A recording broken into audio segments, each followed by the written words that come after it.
सो भाई साहब, मैं आपको भाई साहब नहीं, बच्चों, आप सभी को मैं एक मल्टीप्लिकेशन ट्रिक बताने जा रहा हूँ। ये एज ए पेरेंट्स आप भी सीख सकते हो और अपने बच्चों को सिखा सकते हो, और बच्चे खुद भी देख के सीख सकते हैं। तो ये वीडियो उनके लिए है जिनको 6 से लेके 9 तक की टेबल दिमाग में फीड करके रखने में प्रॉब्लम होती है।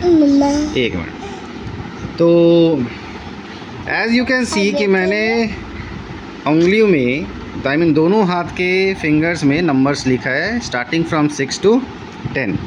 एंड अगर इस इस हाथ के फिंगर में काली उंगली में 6 है तो यहाँ भी सेम है, राइट।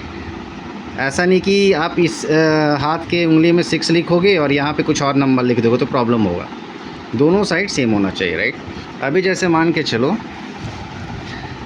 अभी यू कैन लुक हियर, मुझे जैसे मान के चलो 7 into 8 जानना है कि 7 into 8 कितना होता है। तो व्हाट आई विल डू, मैं 7 और 8 को इस तरह से सटा दूंगा, है ना। देख सकते हो 7 और 8 ऐसे सट गया।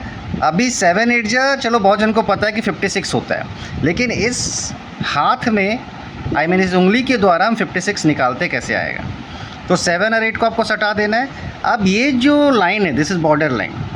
अब ये बॉर्डर लाइन के नीचे देखो जितनी भी फिंगर्स है, you have to count including these fingers all 1 2 3 4 and 5, right. तो नीचे 5 फिंगर है, सो 5 into 10 दैट इज़ 50। 50 को अपने दिमाग में रखो। अब इस बॉर्डर लाइन के ऊपर का फिंगर को काउंट करो। दोनों हाथ में अलग अलग फिंगर, अगर आप इस हाथ में देखोगे तो यहाँ पे 1 2 and 3 फिंगर्स है, और इस हाथ में देखोगे तो 1 and 2 फिंगर्स है। सो 3 into 2, 3 2 जो होता है 6। सो नीचे कितना था 50 और ऊपर कितना है 6, तो 50 + 6 56, दैट मीन्स 7 into 8 56। चलो और एक ट्राई करके बताता हूँ, 8 into 8 कर लेते हैं। 8 into 8 कितना होता है, चलो जानते हैं। Again this is border line के नीचे चलो काउंट करो कितना है, 1 2 3 4 5 and 6। सो 6 10 जा 60, दिमाग में रखो। अब बॉर्डर लाइन के ऊपर का फिंगर काउंट करो। इस हाथ में 1 और 2, इस हाथ में 1 और 2, तो 2 into 2 कितना 4, तो उधर था 60 और इधर 4, तो 8 into 8 कितना 64। तो इस तरीके से आप आसानी से फिंगर काउंटिंग के द्वारा 6 से लेके 9 तक का टेबल का प्रोडक्ट आसानी से निकाल सकते हो।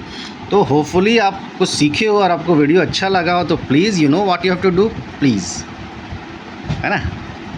चलो टाटा बाय।